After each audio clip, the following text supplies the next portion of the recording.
Hello, good morning students. Here myself Manjesh Kumar. I am going to teach your chemistry. चलिए बुआ, हम लोग class 9 का video देख रहे थे, ठीक है ना। क्लास 9 का क्लास ले रहे हैं, हम पढ़ रहे हैं, हम पढ़ा रहे हैं, पढ़ रहे हैं। चलिए तो अब हम लोग बात करते हैं ना, ठीक है ना। देखो एक्चुअली में क्या होता है ना, ये जो सीट दिख रहा है ना, यही है आपका डीपीपी, दिख रहा होगा बढ़िया से, ठीक है ना। ये आपको पीडीएफ फॉर्म में नीचे लिंक में मिल जाएगा, ठीक है ना। गूगल क्लासरूम पे जाना है, गूगल क्लासरूम पे आपको ये पीडीएफ में मिल जाएगा, ठीक है ना। अगर आपको कोड नहीं मिला है, ठीक है ना, आप वहाँ पे लिंक पे क्या करिए, सर हमको कोड चाहिए, वहाँ पे कोड आपको मिल जाएगा, ठीक है ना बुआ। फिर जाना है गूगल क्लासरूम पे। अब देखो बुआ, ये जो सीट जो दिया हुआ है, ये कौन सा लेक्चर है, पहले लेक्चर लिख लो बुआ। तो अब देखो बुआ, अब हमारे पास ये क्या है, कौन सा लेक्चर है, लेक्चर नंबर 01 का पार्ट सी, ठीक है ना। ये क्या होगा, पार्ट सी। ये लेक्चर नंबर 1 पूरा इसी पे चलेगा, केमिकल फार्मूला पे ही चलेगा लेक्चर नंबर 1, ठीक है ना। जितना आया 5 6 7 8 जितना भी जाए वहाँ पे। अब देखो बुआ, हमारे पास क्या होगा ना, ये जो सीट देख रहा हो ना, इसमें कुछ नंबरिंग थोड़ा समझा देते हैं बुआ, ठीक है ना। ये पहला वीडियो में समझा दे बुआ। इधर में आओगे ना तो 1 2 3 4 5 6 7 ऐसे करके 30 तक है, समझ में आया ना बुआ। ऐसे तक 30 ही है, हाँ चलो 31 तक है, मान लो 30 तक है।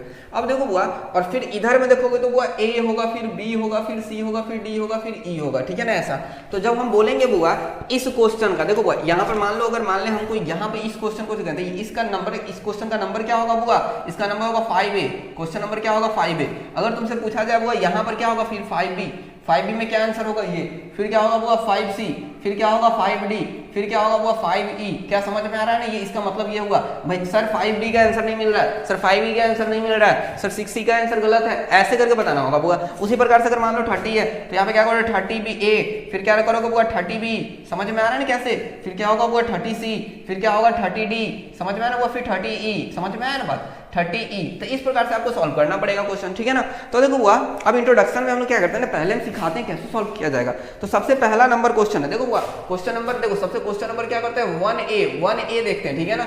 1A में क्या है, हाइड्रोजन हाइड्राइड, तो ये एग्जिस्ट नहीं करता है, ठीक है ना, इसको कट कर देना। हाइड्रोजन हाइड्राइड क्या होगा, एग्जिस्ट।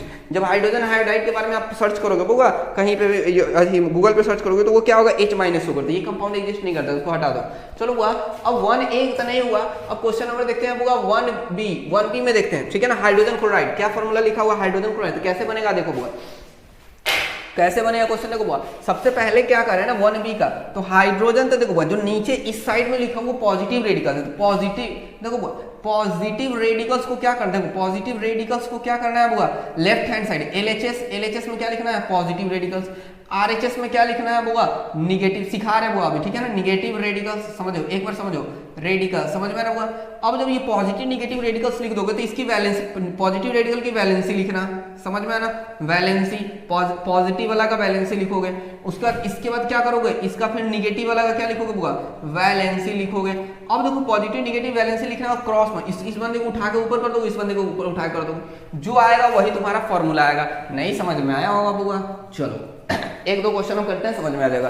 देखो बोल रहा है क्या, 1B का question number 1B, hydrogen hydride, formula निकालना है हमको क्या चीज का, hydrogen hydride, HYDRID, hydrogen, sorry hydrogen hydride नहीं होगा ना, चलो hydrogen HYDR, hydrogen chloride CHLORID, देखते चलोगे, ठीक है ना, हाइड्रोजन क्लोराइड। तो अब देखो वो हाइड्रोजन तो क्या होगा H+ होगा, ठीक है ना, क्लोराइड पे क्या होगा Cl- होगा, इसकी वैलेंसी 1, इसकी वैलेंसी क्या होगी 1। अब देखो वो जब रिएक्शन करेंगे तो पॉजिटिव निगेटिव से कोई मतलब मत रखना, ठीक है ना। क्रॉस मल्टीप्लाई कर दो, इसको ऊपर उठा के ले जाओ, इसको, इसके क्रॉस मल्टीप्लाई में थोड़ा चेंज, नीचे से उठा के ऊपर ले जाना है। क्या करोगे बउआ, नीचे से उठा के ऊपर ले जाना है, तो नीचे था उठा के ऊपर ले, नीचे था उठा के ऊपर ले। तो अब देखो पॉजिटिव निगेटिव साइन को भूल जाना है यहाँ पे, ठीक है ना, क्योंकि आगे जब बढ़ेंगे ना हम लोग तब देखेंगे पॉजिटिव निगेटिव साइन का एक्चुअली मीनिंग क्या होता है। अभी इसको क्या करोगे, भूल जाओगे, जब रिएक्शन होगा तो भूल जाओगे। तो अब यहाँ पर क्या बनेगा H, ये पॉजिटिव निगेटिव साइन को क्या भूल गए H, और ये 1 इसके पास चली गई तो ये 1 हो गई, ये 1 इसके पास चली गई तो क्या होगी Cl1 हो गई। तो अब देखो वो H1Cl1 आया, क्या हुआ H1Cl1 आया। और ये सब क्या लिखोगे, सब स्क्रिप्ट में लिखोगे नीचे वाले में। जैसे अगर मान लो H लिखते हो, और देखो 3 तरह से लिख सकते हो, H को 1 लिखो, फिर इस 1 को हम ऐसे भी लिख सकते हैं, फिर इसको क्या कर सकते हैं 1, इन सबका अलग अलग मीनिंग होता है। तो इसलिए क्या करें, जो नीचे लिख रहे हैं वैसे ही लिखिएगा। हम नेक्स्ट वीडियो लेक्चर में बताएंगे क्यों नीचे लिखते हैं, नहीं लिखते हैं, क्या रीजन होता है। तो अब देखो H1, अब देखो तुम खुद बताओ, x को 1 से मल्टीप्लाई करोगे तो वो x आएगा, y को 1 से मल्टीप्लाई करोगे तो क्या y आएगा। तो अब देखो h को 1 से मल्टीप्लाई करोगे तो क्या आएगा, h आएगा, और Cl को 1 से मल्टीप्लाई करोगे तो क्या Cl आएगा। तो एक्चुअली फॉर्मूला तुम्हारा क्या बना, HCl बना। फॉर्मूला क्या बना हुआ आपका HCl बना। What are the formula you are getting the formula HCl। तो वहां पे 1b का आंसर में क्या होगा, 1b का आंसर होगा HCl। क्या समझ में आया, 1b का आंसर क्या होगा HCl, H capital C capital L small, ठीक है ना, HCl। 1b का आंसर क्या है HCl। अब सोचो क्या इतना बनाना है क्या, नहीं, देखो वो इतने आपको नहीं लिखने, जो लिखने हैं आपको केवल ये पॉजिटिव रेडिकल, ये रूल बताया, देखो पॉजिटिव रेडिकल इधर लिख दिए, ठीक है ना, नेगेटिव रेडिकल इधर लिख दिए, इसकी वैलेंसी हम लिख दिए, इसकी वैलेंसी लिख दी, तो ये फॉर्मेट बताया। तो इसको नहीं लिखना है, केवल ऐसे आपको ये रफ में बनाना है, ठीक है ना, ये रफ में बनाना है, फिर इंप्लीमेंट आंसर को आपको ऐसा सिर्फ कॉपी में बनाना है और उसमें फिलअप करना है, ठीक है ना। चलो तो ये 1b का बता दिए। अब देखो बुआ एक्शन देखो बुआ, पहले 1 का सीरीज खत्म कर लेते हैं, उसके बाद 2 का, फिर 3 का, ऐसे करते हैं, ठीक है ना। तो अब देखो बुआ 1a का पहले खत्म कर लेते हैं। चलो यहाँ पे ये समझ में आया। तो अब देखते हैं, अगर मान लो हम 7a का बताएं, ठीक है ना, क्वेश्चन नंबर क्या हुआ वो 7a का बनाते हैं। 7a में बोल रहा है क्या, जिंक हाइड्राइड। 7a में क्या बोल रहा है, जिंक हाइड्राइड। 7 में बोल रहा है जिंक हाइड्राइड। तो जिंक का सिंबल क्या होता है Zn, पीछे लिखवा दिया। हाइड्राइड का सिंबल क्या होता है H। इस पे चार्ज नहीं भी लिखो तो भी काम चलेगा, चार्ज नहीं भी लिखोगे तो भी काम चलेगा। इसकी वैलेंसी क्या होती है बुआ 2, इसकी वैलेंसी क्या होती है 1, क्रॉस मल्टीप्लाई कर दो, ठीक है। तो अब देखो क्या बनेगा Zn1 और क्या होगा वो H2। तो अब देखो इसको 1 से, तो अब देखो x को 1 से मल्टीप्लाई तो x आ गया, लेकिन अगर मान लो x को 2 से मल्टीप्लाई करोगे तो 2x आएगा ना, समझ में आया ना बात। तो अब z को 1 से मल्टीप्लाई करोगे तो क्या होगा वो एक्चुअली में Zn होगा। h को 2 से मल्टीप्लाई करोगे तो h2 का 2 ही रहेगा, ऐसा नहीं है 2 बागल में लिख देना, 2 नीचे ही रहेगा, ठीक है ना, केमिस्ट्री का लिखने का। तो क्या होगा ZnH2। अब ये एग्जिस्ट करता है कि नहीं करता है उसको कोई मतलब नहीं है, हमें फॉर्मूला आना चाहिए, ठीक है ना। क्या बना तुम्हारा ZnH2। अब उसके बाद बात करते हैं वो हम लोग इसको मिटाते हैं, ठीक है, धीरे धीरे, क्योंकि वोट हमारे पास कम है। चलो ऐसे ये सीरीज बता देते हैं, उसके बाद आप लोग बनाते चलिएगा। क्वेश्चन नंबर 7 हो गया। अब देखते हैं question number 10A। Question number 10A देखते हैं, ठीक है ना, 10A। फिर देखेंगे क्वेश्चन नंबर 15A, ठीक है ना, क्वेश्चन नंबर 15A। फिर देखेंगे हम लोग क्वेश्चन नंबर 20A। फिर हम लोग 5 का मल्टीपल में बता देते हैं, ठीक है ना। क्वेश्चन नंबर क्या होगा बुआ 25A, और उसके बाद देखेंगे क्वेश्चन नंबर 30A, ठीक है ना, ऐसे करके, ठीक है ना। चलो अब देखो बुआ क्वेश्चन नंबर 10A में बोल रहा है बुआ एमोनियम हाइड्राइड, क्वेश्चन नंबर 10 में बोल रहा है एल्यूमिनियम हाइड्राइड।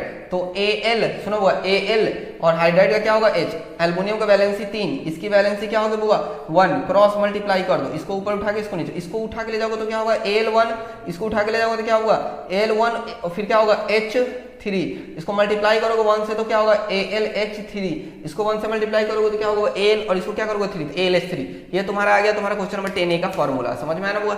उसका क्वेश्चन नंबर तुम्हारे पास आ गया बुआ 10A बन गया। उसके बाद हम लोग देखेंगे 15, ठीक है ना, 15। चलो हाँ 15A देखो अरस, ठीक है ना, अरस, इसमें क्या बोल रहा है ना, अरस हाइड्राइड, ठीक है ना, क्या बोल रहा है अरस मतलब क्या होता है AU मतलब गोल्ड, और यहाँ पे क्या होता है ना हाइड्राइड का क्या होगा वो H। अब देखो बुआ गोल्ड का जो फॉर्मूला जो लिखवाया, तो गोल्ड कितने प्रकार के होते हैं बुआ, आपको 3 तरह के बता, बस गोल्ड में एक 1 होता है, एक 3 होता है। तो इसको बोला अरस, तो इसकी वैलेंसी क्या होगी 1, एक बार चेक कर लीजिएगा वैलेंसी 1, इसकी वैलेंसी 1, तो क्या होगा वो क्रॉस मल्टीप्लाई जब करोगे तो क्या होगा AUH, समझ में आया ना। ये कंपाउंड अभी तक आप लोग देखे भी नहीं हुईएगा, लेकिन फॉर्मूला आपका अगर फ्यूचर में होता है तो इसमें क्या होता है ना, ये इसको डेवलप करेंगे। उसके बाद होगा क्वेश्चन नंबर 20 में हम लोग देखते हैं वो क्यूप्रिक, ठीक है ना, क्यूप्रिक हाइड्राइड। क्वेश्चन नंबर 20 पढ़ लीजिएगा, आपका आंसर में इसमें लिखा हो क्यूप्रिक हाइड्राइड। तो अब देखो वो क्यूप्रिक का क्या होगा Cu, हाइड्राइड का H, क्यूप्रिक का क्या होता है वैलेंसी 2, ठीक है ना, क्यूप्रिक, और इसकी वैलेंसी क्या होती है 1, समझ में आया ना बुआ। अब देखो बुआ क्यूप्रिक हाइड्राइड, तो अब यहाँ पर इसको मल्टीप्लाई जब करोगे, क्रॉस मल्टीप्लाई करोगे तो ये 2 इधर चला जाएगा, ये 1 इधर चला गया, तो Cu1, और फिर क्या होगा बुआ H2। तो एक्चुअली अब देखो यहाँ पर 1 छूट गया बुआ 1, इसको एक बार और मल्टीप्लाई करो तो AUH, क्योंकि 1 हम लोग समझ जाते हैं, तो क्या होगा वो इसका फॉर्मूला CuH2। क्या समझ में आया ना। क्वेश्चन नंबर 25 अब इधर आ गया। चलिए क्वेश्चन नंबर 25 देखोगे बुआ, 25 में देखो प्लम्बस, ठीक है ना, प्लम्बस हाइड्राइड। तो देखो बुआ PB A है तो सब हाइड्राइड का PB, और यहाँ पर क्या होगा बुआ H, इसकी वैलेंसी कितनी होगी 2, इसकी वैलेंसी 1, क्रॉस मल्टीप्लाई करो तो PB1, और क्या होगा बुआ H2, लिखोगे तो क्या होगा 1 से मल्टीप्लाई करो तो फिर क्या होगा PBH2। उसके बाद देखो बुआ हम लोग बात करते हैं, ठीक है ना, यहाँ पे यूरेनाइल, उसके बाद क्या होगा बुआ आपका यूरेनाइल के बाद क्या है आपका वानाडाइल क्लोराइड, ठीक है ना, वानाडाइल हाइड्राइड, ठीक है ना। तो 30 में क्या होगा वानाडाइल का क्या होगा यूरेनाइल UO3, वनाडाइल का लिख लेना वैसे ही, देखो 30 में बता रहे हैं वनाडाइल का इक्वेशन लिख लेना, फिर उसको मल्टीप्लाई कर लेना, वो बन जाएगा। हम 31 बता देते हैं, ठीक है ना। वनाडाइल का लिख लीजिए, 31 में बता दो मैग्नीशियम Mg, और यहाँ पर क्या होता है वो H, क्योंकि लास्ट वाला बता देते ताकि आपको फील होगा जहाँ बन जाएगा। Mg में क्या होगा 2, इसमें क्या होगा 1, समझ में आना हुआ। इसको क्रॉस मल्टीप्लाई जब करोगे तो Mg1H2, तो इसको मल्टीप्लाई करोगे तो क्या होगा MgH2, समझ में आया, ये फॉर्मूला होता है। क्या आपको समझ में आया हुआ? ये 1 का सीरीज आपका खत्म हो गया, समझ में आया ना। चलो अब ये जब 1 का सीरीज खत्म हो गया तो अब आपको ये A का समझ में आ गया, उसी प्रकार तुम B का ही बना सकते हो, ठीक है ना, उसी प्रकार C का बना सकते हो। चलो अब हम एक बात बताते हैं, C का कुछ क्वेश्चन, मतलब इसको नोट कर लीजिए, ये सब फेर को में नोट करते चलिएगा बुआ, इसको नोट करिए।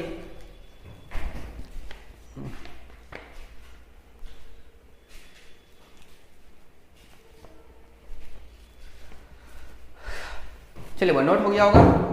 अब हम लोग मिटाते हैं इसको, फिर आगे देखते हैं, ठीक है ना। ए बता दिए, उसके बाद बी का तो कुछ बना लिए, डी का कुछ क्वेश्चन बता देते हैं, फिर और खुद बनाओगे बन जाएगा। ऐसे करके लिखोगे, ये जो लिखोगे तुमको याद रहेगा, ठीक है ना। ये सब चीज लिखोगे रफ में, ऐसा नहीं कि बस डायरेक्ट फॉर्मूला आ रहा है डायरेक्ट बना दिया। डायरेक्ट बनाओगे तो हुआ तो अभी तो क्या होगा, सीख तो जाओगे लेकिन बाद में भूल जाओगे। चलो चलो हम लोग देखते हैं, अगर मान लो हम लोग क्या बताए ना, हाँ 1 बी मान लो ये सी, 1C फिर 10C, ठीक है ना, फिर 20C, 3 बनाते हैं इसका, ठीक है ना। चलो 1C में बोल रहा है क्या, lithium iodide, sorry lithium bromide. तो लिथियम का क्या होता है सिंबल Li, ब्रोमीन का क्या होता है Br, इसकी वैलेंसी 1, इसकी वैलेंसी 1, क्रॉस मल्ट, देखो वैलेंसी याद रहना चाहिए, तो क्या होगा LiBr, लिब्र, ठीक है ना, लिथियम ब्रोमाइड। समझ में आया ना हुआ इसका फॉर्मूला, क्योंकि 1 1 है तो 1 को 1 से मल्टीप्लाई करोगे इतना ही आ जाएगा ना। नहीं समझ में आया तो फिर बता देते हैं, Li1 फिर क्या होगा Br1, तो क्या होगा हुआ LiBr, समझ में आया ना बात। उसका 10C, 10 में क्या है आपका हुआ एल्यूमिनियम 10 तो बना चुके हैं ना एल्यूमिनियम वाला, कुछ हम थोड़ा सा ले लेते हैं वो बेरियम ले लेते हैं, ठीक है ना, तो मतलब 8C बनाते हैं, ठीक है ना। चलो कुछ भी ले सकते हो, उसको कोई दिक्कत नहीं है। बेरियम, तो बेरियम का सिंबल क्या होता है Br, और यहाँ पे क्या होगा ब्रोमीन, तो इसकी वैलेंसी 2, इसकी वैलेंसी 1, क्रॉस मल्टीप्लाई, तो क्या होगा वो, इसको ऊपर ले जाओ, इसको ऊपर ले जाओ तो क्या होगा Ba1 और क्या होगा Br2, Ba1 Br2 क्या होगा मतलब BaBr2 क्या होगा बेरिलियम ब्रोमाइड, सॉरी हाँ बेरिलियम ब्रोमाइड। उसके बाद देखते हुआ 20 भी तो हम लोग बना चुके हैं, 19 बना लेते हैं, ठीक है ना। 19 क्यूप्रस, 19 कर दो, 19 क्यूप्रस का क्या होगा Cu, और उसमें क्या होगा ब्रोमीन, तो क्या होगा वो, अब यहाँ पर देखो इसकी वैलेंसी क्या होगी 1, इसकी वैलेंसी क्या होगी वो 1, क्रॉस मल्टीप्लाई हो Cu1 Br1, समझ में, तो क्या होगा वो Cu Br। क्या समझ में आ रहा है, धीरे धीरे सब समझ में आएगा, सब क्वेश्चन बनेगा, ऐसा नहीं है कोई क्वेश्चन नहीं बनेगा, लेकिन क्या होता है आपको पेशेंस रखना है और मेहनत करना है, ठीक है ना हुआ। चलो हुआ यहाँ तक समझ में आ गया ना। एक और ले लेते हैं हम लोग साइनाइड, ये जल्दी से इसको करिए उसका मिटाते हैं, ठीक है ना। चलो इसको जल्दी से नोट करिए, उसका मिटाएंगे इसको।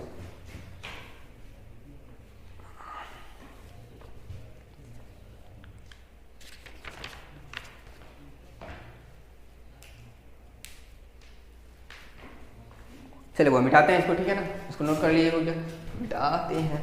चलो सी का बता दिया, एक लास्ट वाला बता देते, सब इसी प्रकार बन जाएगा, क्योंकि पहले भी हम रेडिकल पढ़ा चुके हैं, लेकिन फिर भी एक होता है नियम, उसको फॉलो करना चाहिए, बता देना चाहिए। चलो बुआ अब हम लोग बात करते हैं, ठीक है ना। क्वेश्चन नंबर देखो, अब हम लोग डी में देखो बुआ 2E कर दो, 2E बनाते हैं, ठीक है ना, 2E बनाते हैं, समझ में। Question number 2E 7E 12E, पहले 3 क्वेश्चन बनाते थे, ठीक है ना। चलो देखो 2E में क्या होगा लिथियम साइनाइड, क्या होगा बुआ, नाम लिखा होगा लिथियम साइनाइड, तो लिथियम का सिंबल Li होता है, साइनाइड का Cn होता है, इसकी वैलेंसी क्या होती है 1, इसकी वैलेंसी क्या होती है बुआ 1, इसको ऊपर उठा के ले जाओगे, इस वाले बंदे को ऊपर उठा के ले जाओगे, तो क्या होगा Li, और ये क्या होगा 1, ठीक है, नीचे में छोटा 1, फिर यहाँ पर क्या होगा Cn1। अब देखो जब मल्टीप्लाई करोगे तो क्या होगा वो LiCn, क्या बनेगा तुम्हारा LiCn, लिथियम साइनाइड, ठीक है ना। देखो वो स्मॉल और कैपिटल लेटर भी ध्यान दोगे, LiCn। उसके बाद हम लोग 7 में बात करते हैं, हम लोग 7 में बात करते हैं जिंक, क्या होगा जिंक साइनाइड, क्या होगा वो, अब चलो अब मजा आएगा बनाने में, जिंक साइनाइड, ठीक है ना, इसकी वैलेंसी 2, इसकी वैलेंसी 1। अब देखो बुआ सुनो बता रहे हैं, जब इस साइनाइड है, ठीक है ना, साइनाइड की, अब देखो जब ये पे इसकी वैलेंसी डाई वैलेंट हो जाए, मतलब 1 या 2 से अधिक आया, तो इसको ब्रैकेट में घेर दोगे, ठीक है ना, याद रखोगे इसको। ये कब घेरेंगे, जब इसका वैलेंसी बगल वाला का वैलेंसी 2 से ज्यादा आएगा, क्योंकि यही तो 2 इस पे जाके चिपकेगा ना। तो अगर मान लो इसको ब्रैकेट में नहीं घेरते, चलो हुआ, अब देखो दिमाग लगाओ, ये ब्रैकेट में नहीं घेरते हैं, तो जब इसको क्रॉस मल्टीप्लाई करेंगे तो ध्यान देना हुआ, तो x का फॉर्मूला आएगा ZN1 CN, ठीक है ना, CN, और फिर क्या होगा बुआ 2। तो इसका मतलब ये हुआ जिंक का, इसका मतलब ये होगा बुआ Zn और Cn, ठीक है ना, ZnCN2। तो ये एक्चुअली में एक गलत फॉर्मूला है। इसका मतलब ये हुआ जिंक का एक एटम, कार्बन का एक एटम, नाइट्रोजन का एटम, ये गलत हो जाएगा फॉर्मूला। तो इस क्यों होगा, क्योंकि यहाँ पर डाई वैलेंट आ गया, एक वैलेंसी से ज्यादा आ गया। तो जब भी ग्रुप ऑफ एटम हो, याद रखिएगा बुआ, यहाँ पर भी जब भी ग्रुप ऑफ एटम हो, या यहाँ पर भी आप ब्रैकेट दे सकते हैं, ठीक है ना, ग्रुप ऑफ एटम हो, तो जब ब्रैकेट दोगे तो यहाँ भी ब्रैकेट आ जाएगा। बोलो बात सही कि नहीं। अब 1 से किसी संख्या को मल्टीप्लाई करोगे तो वो डायरेक्टली 1 आ जाएगा, इसको भी 1 से मल्टीप्लाई करोगे तो CN ही आएगा। तो इसको हम डायरेक्टली ऐसे लिख सकते हैं। अब देखो भाई इसमें तो यहाँ दिमाग लगाओ, तो यहाँ पर ये फॉर्मूला गलत हो जाएगा, तब हम क्या करेंगे, इसको ब्रैकेट दे देंगे। जब भी 2 मल्टीपल में आ जाए, 2 या 2 से अधिक एटम आ जाए, ठीक है ना, तो अब देखो वो इसका फॉर्मूला होगा Zn, ठीक है ना, Zn, और फिर क्या होगा वो 1, और फिर क्या होगा Cn ब्रैकेट, और फिर क्या होगा 2। अब देखो भाई इसमें ये 1, इसको 2 से मल्टीप्लाई करो तो C2N2 हो जाएगा।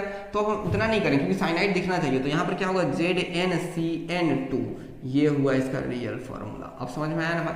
अब देखो जब अंदर में कुछ भी रहे तो कट नहीं होगा, बाहर वाला कट होगा। और भी फॉर्मूला देखते हैं हम लोग, ठीक है ना। तो ये हुआ अब आपका फॉर्मूला। उसका 7 का 12। चलो 12 में हुआ देखे क्रोमिक साइनाइड, ठीक है ना। क्रोमिक का क्या होता है Cr, साइनाइड का क्या होता है वो Cn, क्रोमिक का क्या होता है Cr। क्रोमियम का क्या, क्रोमिक है तो 3 होगा वैलेंसी, और साइनाइड क्या होगा वो इसकी 1। क्रॉस मल्टीप्लाई जब करोगे देखो हुआ, फिर यहाँ पर ये Cn है, मतलब एक कार्बन का एटम, नाइट्रोजन का एटम, तो इसको ब्रैकेट कर दोगे। तो अब इसका फॉर्मूला क्या आएगा वो Cr1, और Cn क्या होगा वो 3। समझ में आया ना। तो 1 को मल्टीप्लाई करो तो Cr आ जाएगा, इसको इससे मल्टीप्लाई नहीं हो सकता क्योंकि इसमें क्या होगा वो ग्रुप ऑफ एटम है। तो यहाँ पर क्या 1 रहेगा तभी ब्रैकेट हट पाएगा। तो क्या होगा Cn कितना होगा वो 3, ब्रैकेट में 3, होल 3, मतलब क्रोमियम Cr और Cn का होल 3। यहाँ तक समझ में आया, बढ़िया से आ गया होगा। अब चलो देखो बनाते बनाते धीरे धीरे जितने क्वेश्चन है ना करोगे, तब ऐसा नहीं कि 30 रेटिकल पढ़ लिए, 30 पॉजिटिव 30 नेगेटिव और उसका पूरा खत्म हो जाएगा, ऐसा नहीं होता। जितना क्वेश्चन करोगे तब समझ में आएगा बुआ। अब देखो ये सब चीज समझ में आ रहा होगा, क्वेश्चन 12 भी समझ में आ गया।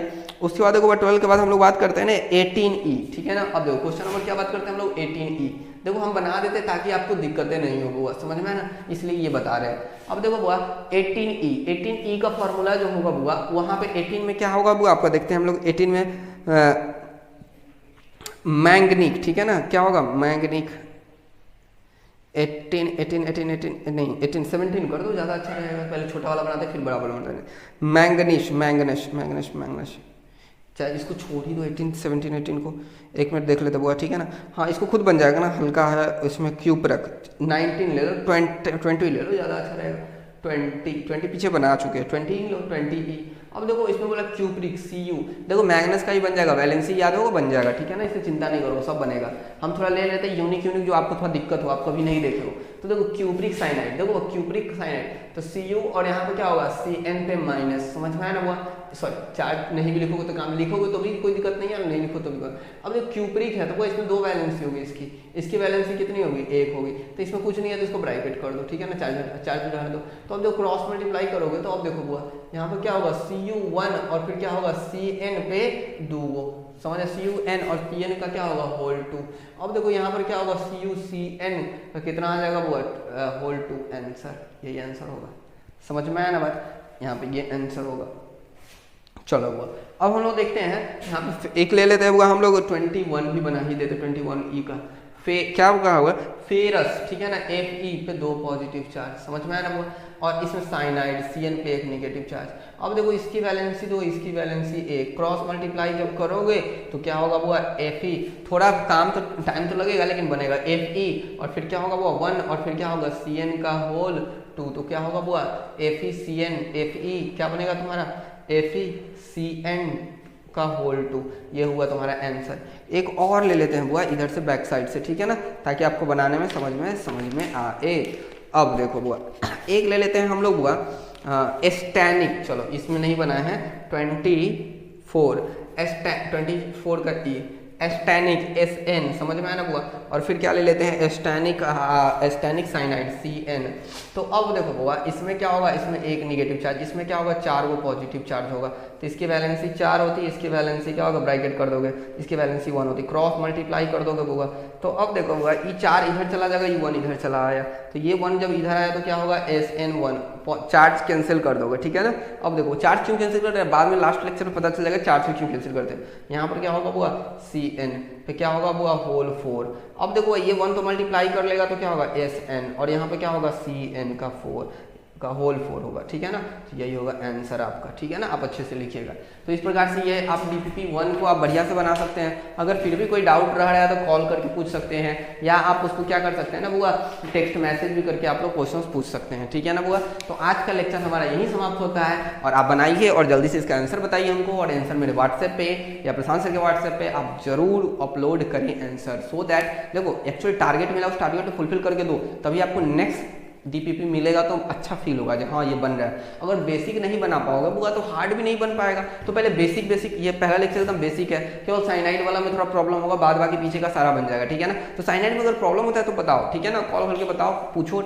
और उसके बाद हम लोग नेक्स्ट लेक्चर में DPP1 देखेंगे, DPP1 देख चुके हैं, DPP2 देखेंगे, डेली प्रैक्टिस पेपर 2 देखेंगे, वहाँ पर बहुत क्वेश्चंस मिलेंगे, और जितने भी क्वेश्चंस करोगे ना हर एक नया तरीका क्वेश्चन आएगा। जैसे देखो वो ABCD की है, यहाँ आप देख रहे हो ना 1E 2E, समझ में आया ना क्वेश्चन। तो इस सब चीज़ पे हम लोग आगे और भी बात करेंगे। तो बुआ आज के लिए इतना ही, धन्यवाद बुआ, और आप लोग मन लगा के पढ़ते रहे।